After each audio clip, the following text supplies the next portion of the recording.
Okay guys, so dahil walang tinda ngayon si Mr. Butcher, tutulog muna siya kay Mrs.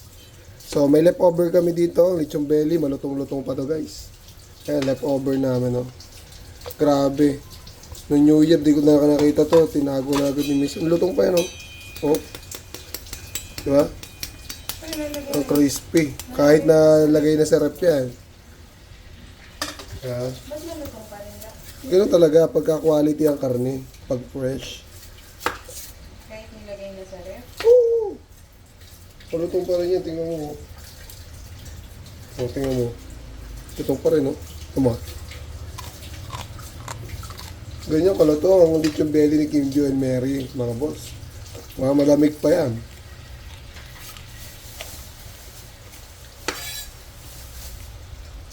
O, isa pa, isa pa.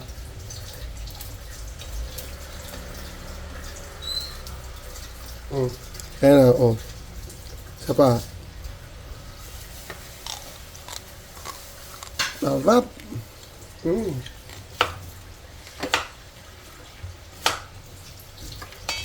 Ngayon, sisigang namin yung belly niyan, guys. So, ang gamit nating knife dito, ayan, G15, no? Panalo-panalo yan, guys. Hindi yan kinakalawang. Perfect para sa mga nagluluto. Lalo-lalo na, siyempre, inuwi ko talaga to para kay Mrs. Kasi si Mrs. ang taong bahay. Walang ginawa kundi maglinis, magluto, maglaba, mag-alaga sa aming mag-ama. Diba? Ay, gagi, panggisa yung nagawa ko. Okay na. Okay na yan. Hati mo pa sa gitna. Parang quarter So, type dahil ngayon, walang tinda, wala akong tinda, kaya tutulungan ko siya dito sa gawaing bahay.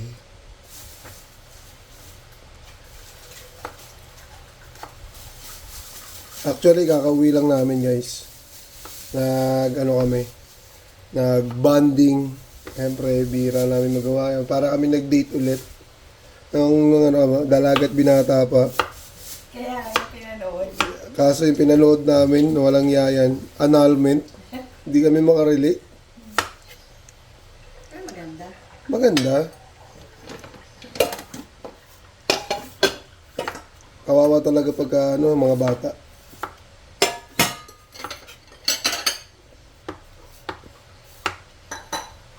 Tsaka dapat huwag mong padalos-dalos. In the right time.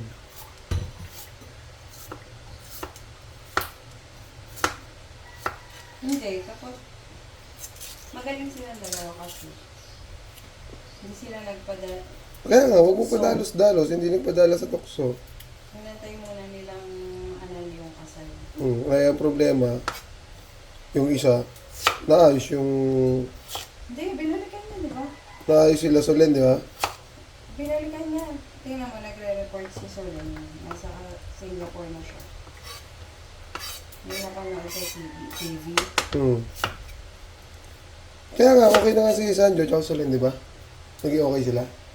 Hindi naman sinabi, pero Kasi parang hindi nakatuluyan yung dalawa eh. parang bitin. Na? Bitin talaga. Yan guys, so ito yung mga pansahog sa sa lechon natin. Sinigang na lechon, belly. Gusto mo sahog natin yung pakwan? Nasaan? Pwede. Ikaw, mag-invento ko ng luto. Hindi. Yun yung sa Manams. Yung kinainan natin na Filipino food. Tapos, May pakwan. sinigang na pakwan. At may pakwan. Invento lang din naman nila yun eh. Hindi, wag na. Nag-enjoy ka ba dun? Okay lang. Mas Good. masarap man yung sinigang. Siyempre, ngayon sa na lang, sa legit na masarap. Alam mo kasi ito, masarap talaga magluto itong asawa ko, kaya hindi ako namamayat eh. Pang 5-star hotel yung mga luto nito eh. Ang problema lang, ayaw niyang bigyan ng earning, sayang. Sayang yung skills niya, yung talent, ha?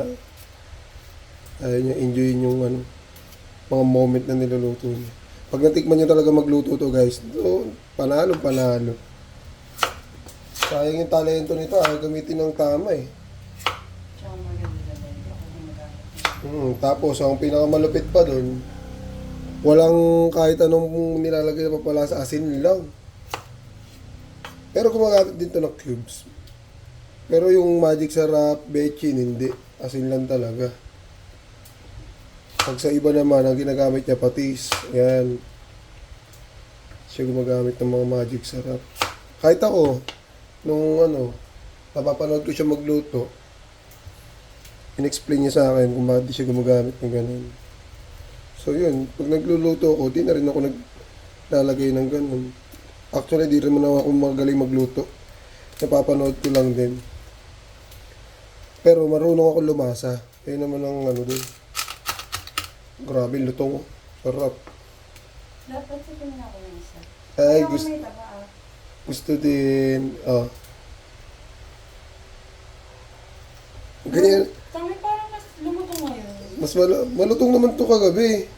Hinahanap-hanap ko nga to. Wala na agad eh. Nilagay mo na pala sa rep.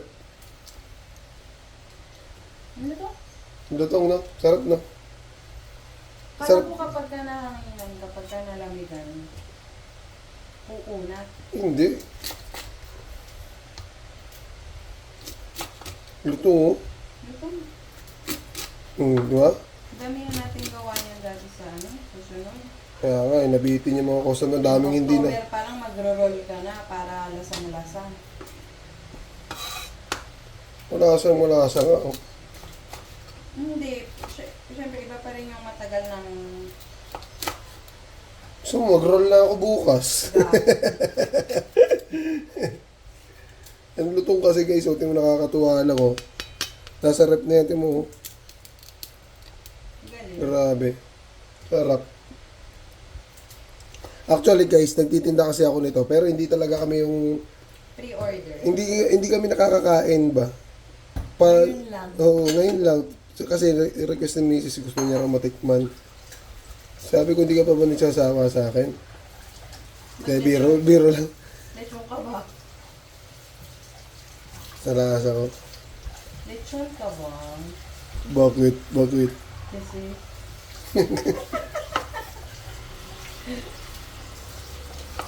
May parte lang talaga guys na yung hindi luto. Luto naman siya, pero hindi pa perfect. Ito, nasa nagle-lechon na yan. nasa naglilitsyo na yan. Pero, kita nyo naman, perfect. Tsaka fresh kasi yung gamit natin. Kaya masarap. Perfect pa sa sa panahon. Perfect pa sa panahon, no? Timing. Malamig, masarap mag-banding. Yan. Ito na kasi yung huling date ng ni Mr. Butcher. Huling date ng bakasyon. Sama mo to mga sarap yan. Oh, ano yan? Kasi lang yan. Pampalasa. Mga pampalasa lang yan. Sarap po. Ay, iniwan mo pala ng maliit mo. Nakalimutan ko sabihin sa'yo. Yung ang gabi. Oo. Okay na yan. Nanghuhuli pa ako nun. Ay, daddy. Daddy. Ano ba yung, kasi binuksan mo yung May bintana. bintana, nakapasok tuloy yung mga hinayupak na. Kita mo naman ganda daw. Yummy, kapit na kapit yung lasa dyan Sarap. Sinigang na may paminta. Ito na guys. Tignan na natin ang final result. Yan na, ang sinigang na lechon belly. Kain tayong lahat guys. Sakto pa naman yung panahon, malamig-lamig. Yan. Sarap. Ang lapot pa ng sabaw. Yummy. Kain po tayo. Sarap. Diba? Perfect. Yummy.